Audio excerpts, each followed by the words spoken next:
We had to dig deep into what the brand of DDBL means and find what these customers value and how we can emphasize this is our brand and this is what we can deliver above and beyond. A lot of our organic growth came with tagging these players, allowing them to repost it to their communities.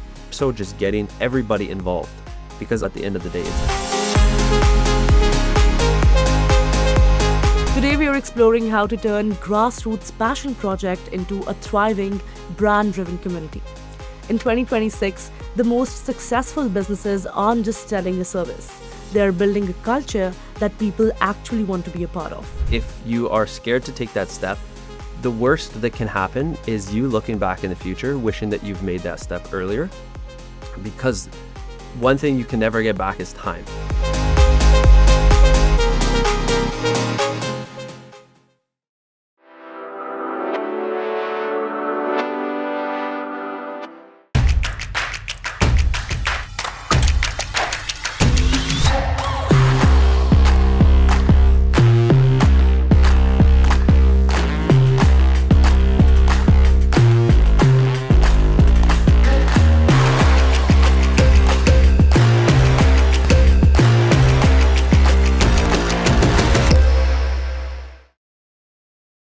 Hello everyone, this is Kripa Anand and welcome to the CanadianSME Small Business Podcast.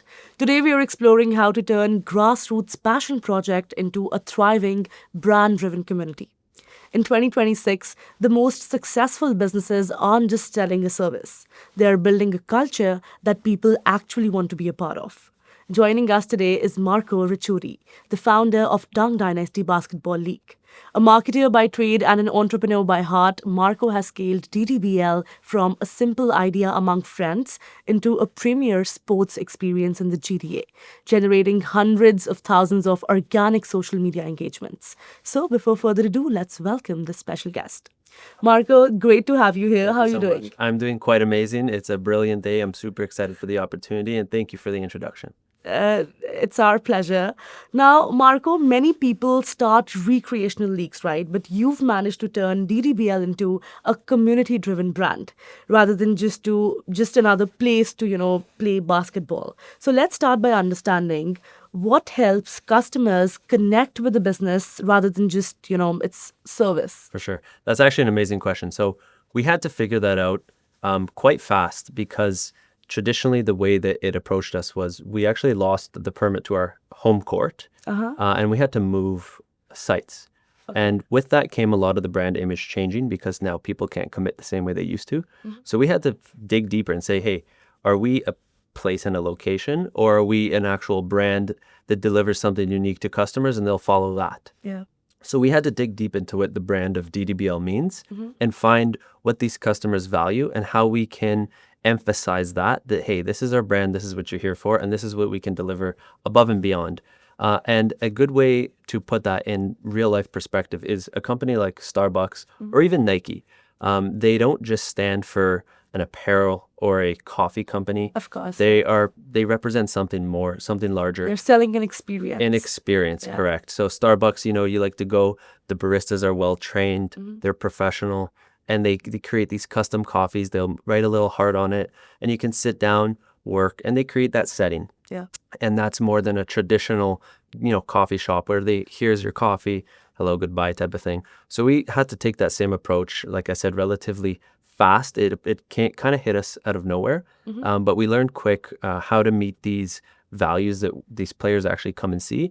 And it was actually turned out to be a good thing. It was kind of a good objection to have, because we learned a lot from it, and we ended up moving on with this new creative ideas, and it was successful at the end of the day. Wow, that's a great marketing idea, firstly, because focusing on the emotional connection of the players clearly differentiates a league from a community service, right? Now, let's explore how small ideas can be transformed into memorable league experiences. So, how can small businesses, turn a simple idea into a premium experience? What's those actions that, go behind that a lot of people are not aware about? Yeah. I would say what worked for me in my personal experience was to make sure that you're passionate about it, because other people will see that at the end of the day. They will see you going above and beyond and really, reaching deep into what makes them happy. Yeah. And that kind of energy will be vibrant, and that will push the brand to that next level. I've played in other basketball leagues before, and I've seen how that's lacked. It's kind of feel copy pasted in a way, where you don't really have that personal touch to it. You don't have that connection, and it shows. It shows up at the end of the day. Yeah. And I realized that was actually a pain point that I could solve with my own company, of course. So I'm kind of proud to say that I really look forward to doing what I do every single day. And it's a bonus of what comes with that, rather than it in reverse, rather than my goal is to go above and beyond, and the bonus is the brand, if that makes sense. Well, definitely, that's beautifully articulated, and I'm sure a lot of our listeners will find this very inspirational. Now, Marco, let's discuss how grassroots growth marketing and organic content fueled DDBL's rapid engagement. So how did the DDBL's social media engagement grow without, investing into a large marketing budget? Yeah, for sure. Another great question. I can speak on the marketing side as well. And for a lot of the listeners out there, this is some advice that I believe you could also take into your brand and business. When you're working with no budget or a very low budget, I believe a great way to scale organically is with user-generated content. And it's up to you to figure out what that means to your business and your brand. So in my case, in my example, we realized that the players view this experience as their way of leaving their everyday life, their jobs, their family, their friends, whatever it is, and now stepping into this role where they are the center of attention. They are here to not only just play basketball, but they're here for the photos, the stats, like I mentioned, the experience. And if their journey ended there, we wouldn't be taking full advantage of that, because we want them to be able to share that and have that expression to their communities as well. So a lot of our organic growth came with tagging these players, allowing them to repost it to their communities, giveaways, and more so just getting everybody involved. Because also at the end of the day, it's very easy to get the few select people who really make themselves vulnerable to that, to be involved. But it's also really about getting the far person sitting at the end of the bench who may not get a lot of playing time and may not make themselves super aware, may not even be that good. It's not really about that. It's about the experience that comes with it. Hey, how can we recognize you? How can we make you feel special? And how can you share those moments with your community? And that's really what helped us scale to the levels of engagement that we reached for free, essentially, at the end of the day, right? Yeah. Because you touched people's hearts. Right? Yes. Don't make me cry now. Now, authentic storytelling and organic content are the most powerful tools for local brand awareness specifically, right? So thank you so much for sharing that, Marco. To all the entrepreneurs watching, in 2026, if you are competing on price or convenience alone, you are losing. People don't just want a product, they want a story they can share. Marco didn't just rent a gym. He created an atmosphere where players feel like stars. So whether you run a coffee shop or a tech firm, find that one wow moment that turns a customer into a fan. Don't just deliver, amaze. All right, it's time for a quick break right here, but don't go anywhere. When we're back, we'll break down how to stand out in a crowded market. Stay tuned. Hey, you think you know UPS? Yeah, that's us. Everybody knows that. You know what you didn't know? This. Okay, try to keep up. Ocean, us. Ground, rail, air, so us. Guess who? Us. Customs cleared, borders cleared, done. Us. You still with me? Wait for it. Boom. Us. Intelligent, automated, fulfillment. Us. Yep. Healthcare too. Digital your thing? Yeah. Well, book it, ship it, track it. You feeling me yet? Yep. That's all us. That's all UPS.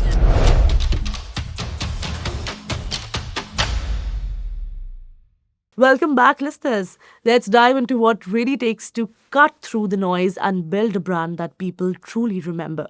Now, let's look at how DDBL stands out in the competitive recreational sports market. Now, for any founder, when they start a business, it's not just about starting a new idea, because there may be other players in the industry who are already existing or who might come after you but still can copy what you're doing, right? So every founder needs to have that unique selling point. Yes. So how exactly do you recommend businesses or founders should create that? Yeah, for sure. So if you're getting into business or the idea of starting to build a business, as you likely already know, you need to find a certain point in the market that there's opportunity. And you can do that kind of on a matrix grid, right? If you create, a kind of two lines, I guess you can say, with high price, high value, and low price, low value, you need to find somewhere on the market where you can fit in. And we recognize that a lot of leagues are usually to either end of the spectrum. Yeah. So we decided that, hey, we're going to try to put ourselves right in the middle, which may be the less profitable way to do so. But it's not like we're punting revenue. It's just that we may be giving up revenue in the short term to get our brand out there and really give people what they need. So we realized that, hey, our biggest competitors charge a lot and they give a lot. Yeah. And our lowest competitors are the exact opposite. They charge little, but they don't give a lot. So we're going to find a fair price and give exactly what people want. And that's really what helped us find that market fit. And on top of that, we also realized that, hey, at the end of the day, people may not even care. We're a basketball league, and if people want to join a basketball league, what's going to push us over the price and the features? We realize that it's the community. And I'm not just saying that to say that. We've actually really taken pride in having conversations with the people, taking feedback, incorporating it, and really driving this community-driven theme where people show up and they're happy. They don't just come and play and leave. They can have conversations, give feedback, ask about future seasons, whatever. And we're very transparent with it. So that's, once again, something that I take pride in. And it helped me stand out within that competitive market. Wow, you are very passionate about it, definitely, and it shows in your eyes. Finding a unique angle and, obsessing over the player experience is definitely the ultimate way to stand out. Now, finally, let's explore the next chapter for DDBL as the league continues to grow. So, what exactly was the secret sauce to, expand DDBL? Yes. So I'll be transparent. In the short term, aka this year, we hope to expand to another location, hopefully north, which would mean entering a whole new market, right?